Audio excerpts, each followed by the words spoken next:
Hello bachcho, how are you? If you want to clear your GS basic concept with the help of NCERT book, then please follow our NCERT learner series. In this series today we are going to learn class 7 social science geography book chapter number 5 water. In this chapter we will learn about the water cycle, tides, ocean currents and many more things. So let's read our today's chapter. When you think of water, what images come to your mind? जब आप पानी के बारे में सोचते हैं, जल के बारे में सोचते हैं, तो क्या इमेजेस बनती हैं आपके माइंड में? यू थिंक ऑफ रिवर्स, क्या आप नदियों के बारे में सोच रहे होते हैं या वाटरफॉल्स के बारे में सोच रहे होते हैं, द पिटर पैटर ऑफ रेन ड्रॉप्स, या फिर रिमझिम बारिश के बारे में सोचते हैं, वाटर इन योर टैप्स, या फिर अपनी टैप्स से जो पानी आता है उसके बारे में सोचते हैं. Children love to float paper boat in rain puddles. बच्चों को जो बारिश के बाद पानी भर जाता है गड्ढों में, उसमें नाव तैराने में बहुत अच्छा लगता है. By Noon the puddles vanish, लेकिन दोपहर तक वो गड्ढे सूख जाते हैं, उन गड्ढों से पानी नहीं रहता है, ऊपर उड़ जाता है भाप बन के. Where does the water go, ये पानी कहाँ जाता है? अब ये इंट्रोडक्टरी क्वेश्चन पूछा गया है कि ये पानी कहाँ जाता है. इस मेथड का यूज़ अगर आप टीचिंग डेमो देने जा रहे हैं तो वहाँ पर भी कर सकते हैं. कैसे आप टॉपिक निकलवाएंगे बच्चे से कि आपने कभी फ्लोट कराया होगा बोट्स को रेन पडल्स में, फिर दोपहर तक वो पडल्स सूख गए थे, फिर वो पानी कहाँ चला गया था. तो इस तरीके से आप एक इंट्रो दे सकते हैं, बच्चों से क्वेश्चन करके टॉपिक निकलवा सकते हैं. चलिए पढ़ते हैं आगे. The sun's heat causes evaporation. तो इस तरीके से जो सूर्य की गर्मी होती है उससे क्या होता है, evaporation of water into vapour, पानी जो है वो जलवाष्प में बदल जाता है. When the water vapour cools down, और जब वाटर वेपर जो भाप बनकर पानी ऊपर उड़ा था, जब वो ठंडा होता है, it condenses and forms clouds, तब ये ठंडा होकर संघनित होकर बादलों का रूप ले लेता है. From there it may fall on the land और sea in the form of rain water. और फिर वहाँ से पानी या तो भूमि पर गिरता है या फिर समुद्र में जाता है. किस तरीके से जाता है? या तो बारिश के रूप में जाएगा, बर्फ के रूप में जाएगा, या फिर स्लीट के रूप में जाएगा. स्लीट होता है जब बारिश होती है और उसके साथ ओले भी गिरने लगे, सही वृष्टि, जब बर्फ भी पड़ रही हो और बारिश भी हो रही हो, तो उस कंडीशन को बोला जाता है sleet. The process by which water continuously change its form and circulates between oceans, atmosphere and land is known as the water cycle. अब ये जो प्रोसेस चलती है, जो प्रक्रिया चलती है, जिससे कंटिन्यूअली लगातार वाटर जो है, कभी वही पानी समुद्र में होता है, कभी वो एटमॉस्फेयर में होता है और कभी वह भूमि पर होता है, तो इस पूरे प्रोसीजर को क्या बोला जाता है? वाटर साइकिल, जल चक्र. Our earth is like a terrarium, the same water that exist centuries ago still exist today. हमारी पृथ्वी को एक टेरेरियम बोल सकते हैं आप, जैसे कि जहाँ पर मछलियाँ रहती हैं उसको बोला जाता है एक्वेरियम, और जहाँ पर पेड़ पौधे रखे जाते हैं उसको बोला जाता है टेरेरियम. तो आप हमारी पृथ्वी को एक टेरेरियम या थलशाला भी बोल सकते हैं. The water used to irrigate a field in Haryana may have flowed down the Amazon river in 100 years ago. अब यहाँ पर आपको एक बात बताई गई है कि हो सकता है आज हरियाणा के खेतों में जो पानी यूज हो रहा है सिंचाई के तौर पर, वो कभी अमेजन नदी का पानी रहा होगा. अमेजन नदी का पानी हरियाणा तक कैसे पहुँचा, ये आपको इमेजिन करना है. वाटर साइकिल के थ्रू पहुंचा, माना अमेजन नदी का पानी भाप बनकर ऊपर उड़ा, बादल बना और बादल ने आकर हरियाणा में बारिश कर दी और वो नदी या नहरों में पानी चला गया और उससे सिंचाई हो रही है. The major sources of fresh water are the river, ponds, spring and glaciers. और जो मुख्यतः जो मूल स्रोत होते हैं शुद्ध पानी के, वो कौन से होते हैं? रिवर्स, नदियाँ होती हैं, तालाब होते हैं, या फिर झरने होते हैं, एंड ग्लेशियर्स या फिर ग्लेशियर्स होते हैं. The ocean bodies and the seas contain salty water. जो समुद्र हैं या महासागर हैं, वहाँ पर सिर्फ नमक वाला पानी ही पाया जाता है, नमकीन पानी पाया जाता है, साल्टी वाटर होता है. The water of the oceans is salty और saline as it contains large amounts of dissolve salts. जो समुद्र का पानी होता है वो बहुत ज़्यादा नमकीन या लवणीय जल होता है, क्योंकि उसमें बहुत ज़्यादा मात्रा में नमक घुला होता है. Most of the salt is sodium chloride और the common table salt that you eat. और उसमें से बहुत ज़्यादा जो साल्ट होता है वो क्या होता है? सोडियम क्लोराइड होता है, या फिर जो नॉर्मली आप नमक खाते हैं वो हो सकता है. नेक्स्ट आपको समझाया गया है डिस्ट्रीब्यूशन ऑफ वाटर बॉडीज. किस तरीके से वाटर बॉडीज में वाटर का डिस्ट्रीब्यूशन होता है. वी ऑल नो, हम सब जानते हैं, that the 3/4 of earth surface is covered by water, कि हमारी पृथ्वी की जो 3/4 परत है वो पानी से कवर्ड है. If there is more water than land on this earth, अगर हमारी पृथ्वी पर भूमि से अधिक पानी है, why do so many countries face water scarcity. तो बहुत ज़्यादा अत्यधिक देशों में पानी की कमी फील क्यों की जाती है. Is all the water on earth available to us, क्या जितना पानी हमारी पृथ्वी पर है वो हमारे लिए अवेलेबल है. The following table gives the distribution of water in percentage. नीचे की आपकी टेबल में आपको डिस्ट्रीब्यूशन ऑफ वाटर परसेंटेज में दिया गया है कि कहाँ पर कितना पानी पाया जाता है. तो अगर टेबल को आप ध्यान से देखेंगे देन फर्स्ट आपको बताया गया है ओशियंस में वाटर अवेलेबल है 97.3%, ये परसेंटेज में आपको दिया गया है। और ये कैसा वाटर है? सलाइन वाटर है, लवणीय जल है, जिसका उपयोग हम नॉर्मली नहीं कर सकते हैं। नेक्स्ट आपको बाकी की फ्रेश वाटर की टेबल बनाकर दिखाई गई है कि आइस कैप्स में कितना पानी है, 2% है। ग्राउंड वाटर जो भूमिगत जल होता है वहाँ पर 0.68% है।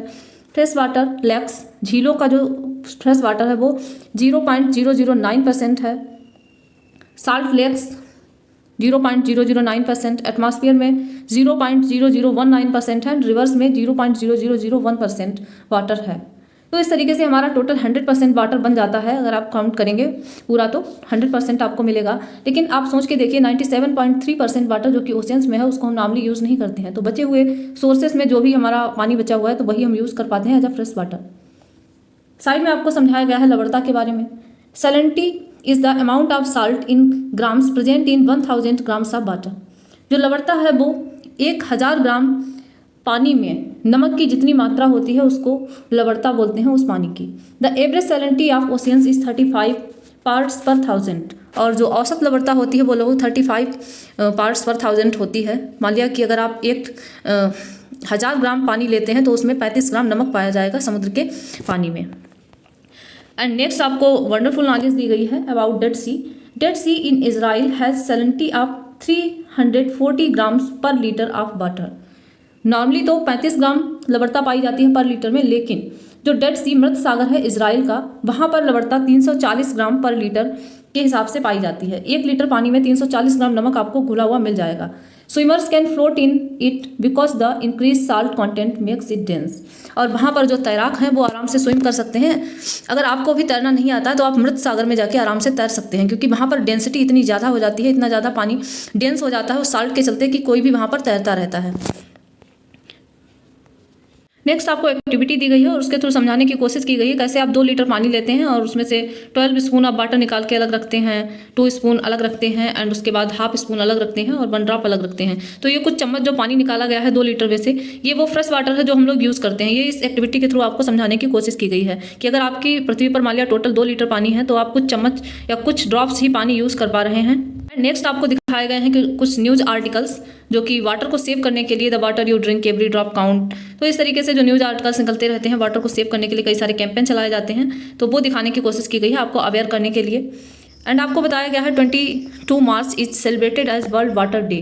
विश्व जल दिवस कब मनाया जाता है? 22 मार्च को मनाया जाता है। When the need of conserve water is reinforced in different ways. और पानी को संरक्षित करने के लिए एक अलग अलग तरीकों से उसको इन्फोर्स किया जाता है, रीइन्फोर्स किया जाता है, प्रबलित किया जाता है। नेक्स्ट आपको समझाया गया है ओशियन सर्कुलेशन के बारे में, कैसे महासागरीय गतियाँ होती हैं। There is something magical about walking bare feet on the sea shore. ये कुछ आपको वहाँ की कंडीशंस के बारे में बताया गया है कि कितना मैजिकल होता है जब आप नंगे पैर समुद्र के किनारे पर टहल रहे होते हैं। द वेट सैंड ऑन बीच, और वहाँ की जो नम सैंड रेत होती है, एंड द कूल ब्रीज और ठंडी हवा। द सी बर्ड्स, समुद्र के किनारे जो पाई जाती है चिड़ियाएँ। द स्मेल ऑफ साल्ट, और हवा में साल्ट की smell. And music of waves, और तरंगों का music. Everything is so fascinating. और समुद्र के किनारे ये सारी चीज़ें आपको बहुत ज़्यादा आकर्षक लग सकती हैं, सम्मोहित करने वाली लग सकती हैं। Alike the calm water of ponds and lakes, और जैसे कि शांत पानी होता है तालाबों का या झीलों का, ocean water keeps moving continuously. जो समुद्र का पानी होता है वो कंटिन्यूसली मूव करता रहता है, लगातार उसमें मूवमेंट्स होते रहते हैं। इट इज़ नेवर स्टिल, यह कभी शांत नहीं रह सकता। बिल्कुल जैसे तालाब या झीलों का पानी होता है वैसे समुद्र का पानी नहीं रह सकता, क्योंकि वहाँ पर मूवमेंट्स बहुत ज़्यादा होते हैं। The movements that occur in oceans can be broadly categorised as. अब जो मूवमेंट्स होते हैं यहाँ पर आपको बताई गई है काम की बात। कौन कौन से मूवमेंट्स होते हैं? पहला तो होता है वेव्स, दूसरा होता है टाइड्स एंड तीसरा होता है करंट्स। वेव्स का मतलब है तरंगे। जो नॉर्मली आप समुद्र के किनारे अगर कभी गए होंगे तो आपने मूवीज़ में भी देखा होगा कि कैसे तरंगे आती हैं, हल्का सा पानी लेकर आती हैं, फिर पानी वापस चला जाता है, तो वो होती है वेव्स। वेव्स जो होती हैं वो हमेशा समुद्र की सतह पर जो जल पाया जाता है तो हवा के बहने की गति के हिसाब से तरंगे आती रहती हैं समुद्र में। नेक्स्ट आपको बताया गया है टाइड्स, ज्वार भाटा। ज्वार भाटा जो होता है वो समुद्र के पूरे जल स्तर के साथ आता है, या आप यूँ कह सकते हैं जो चंद्रमा या सूर्य की गुरुत्वाकर्षण शक्तियाँ होती हैं उनके चलते जब समुद्र का पूरा जलस्तर ऊपर उठता है या नीचे गिरता है तो उसको ज्वार या भाटा कहते हैं। And third one is currents, धाराएं। महासागरीय धाराओं के बारे में अगर आपने जाना होगा तो आपको पता होगा कैसे महासागरीय धाराओं का प्रभाव होता है ठंडी या गर्म धाराओं के रूप में, जो कि हम पढ़ेंगे आगे। अब अगला आपको बताया गया है वेव्स के बारे में। वेव्स क्या होती हैं? When you are playing throw ball on the beach and the ball falls into the water. अगर आप समुद्र के किनारे खड़े होकर एक गेंद खेल रहे हैं और आपकी गेंद जो है पानी में चली जाए, व्हाट हैपेंस, क्या होगा? It is fun to watch how the ball gets washed back to the shore. और आपको ये देखकर थोड़ा सा मज़ा आएगा कि कैसे बॉल वापस से आपके पास किनारे पर आ गई, बाई द वेव्स, तरंगों के साथ। When the water on the surface of the ocean rises and falls alternately they are called waves. जब समुद्र की सतह पर पानी अपने आप से अल्टरनेट तरीके से उठता है गिरता है, उठता है गिरता है, तो उसको बोलते हैं वेव्स, तरंगे या लहरें। Waves are formed when winds scrape across the ocean surface. The stronger winds blow, the bigger and the wave becomes. और तरंगे जो होती हैं वो सतह पर चलने वाली हवाओं पर निर्भर करती हैं। अगर तेज़ हवाएं चलती हैं तो वैसे ही वेव्स भी वैसे ही स्ट्रॉन्गर हो जाती हैं, तो लहरें भी उतनी ज़्यादा तेज़ उठती हैं। During a storm the winds blowing at very high speed. और जब तूफान आता है तो हवाएं बहुत तेज़ स्पीड से, बहुत ज़्यादा स्पीड से बहने लगती हैं फ्रॉम ह्यूज वेव्स। दीज में कॉज ट्रेमेंडियस डिस्ट्रक्शन, और इनसे काफ़ी ज़्यादा नुकसान भी हो जाते हैं। And earthquake, a volcanic eruption, कोई भूकंप या ज्वालामुखी उद्गार, और अंडर वाटर लैंडस्लाइड्स, या फिर पानी के नीचे जो लैंडस्लाइड्स होती हैं, चट्टानों का खिसकाव, can shift large amount of ocean water. तो इन सब के चलते कई बार ऐसा होता है कि बहुत ज़्यादा बड़ी मात्रा में समुद्र का पानी, महासागरों का पानी एक जगह से दूसरी जगह शिफ्ट हो जाता है। As a result a huge tidal wave called tsunami. और इस तरीके से जो बहुत ज़्यादा बड़ी ज्वारीय तरंगे आती हैं तो उनको बोला जाता है tsunami. That may be as high as 15 metre, और वो लगभग 15 मीटर ऊंची हो सकती हैं। इस form the largest tsunami ever measured was 150 metre high. अभी तक की जो सबसे बड़ी सुनामी मेजर की गई है वो है 150 मीटर ऊंची। अब आप सोच के ही अंदाज़ा लगा सकते हैं 150 मीटर ऊंचाई तक पानी उठता है फिर गिरता है, तो कितना ज़्यादा भयंकर सुनामी आया होगा। These waves travel at a speed of more than 700 kilometre per hour. और ये वेव्स जो होती हैं, जो सुनामी की लहरें होती हैं, वो 700 किलोमीटर पर आवर की स्पीड से चलती हैं। The tsunami of 2004 caused widespread damage in the coastal areas of India. और जो 2004 की सुनामी आई थी उसने काफ़ी ज़्यादा नुकसान किया था हमारे तटीय क्षेत्रों पर, जो भारत के तटीय क्षेत्र थे वहाँ पर बहुत ज़्यादा भयंकर तरीके से डैमेज किया था। The Indira port in Andaman Nicobar island got submerged after the tsunami. और हमारा जो इंदिरा पोर्ट है, इंदिरा पोर्ट आपको पता होगा, जहाँ हमारा साउदर्न मोस्ट पॉइंट, सबसे दक्षिणी बिंदु हमारा है इंदिरा पॉइंट, जो कि अंडमान निकोबार में स्थित है। तो ये पूरा पानी में डूब गया था 2004 की सुनामी के चलते। अब सुनामी वर्ड को थोड़ा सा डिस्क्राइब किया गया है। Tsunami is the Japanese word. Tsunami एक जापान का शब्द है। दैट मीन्स हार्बर वेव्स, जिसका मतलब होता है पोताश्रय तरंगे। पोताश्रय का मतलब बंदरगाह। इतनी तेज, जब सुनामी का मतलब है इतनी तेज लहरें आती हैं कि हार्बर्स को डुबा देती हैं, तो इसलिए उनको बोला जाता है harbour waves. As the harbours get destroyed whenever there is tsunami. जब भी सुनामी आती है तो हार्बर्स को डिस्ट्रॉय कर देती है, नष्ट कर देती है, तो इसलिए इनको हार्बर वेव्स या फिर सुनामी बोला जाता है। एंड नेक्स्ट आपको समझाया गया है सुनामीज़ के बारे में, जो 2004 में आई थी, जो हम समझेंगे अपने वीडियो के नेक्स्ट पार्ट में। So this was our today's video, and if you are really enjoying this, then please follow and keep watching. We will meet again in our next video.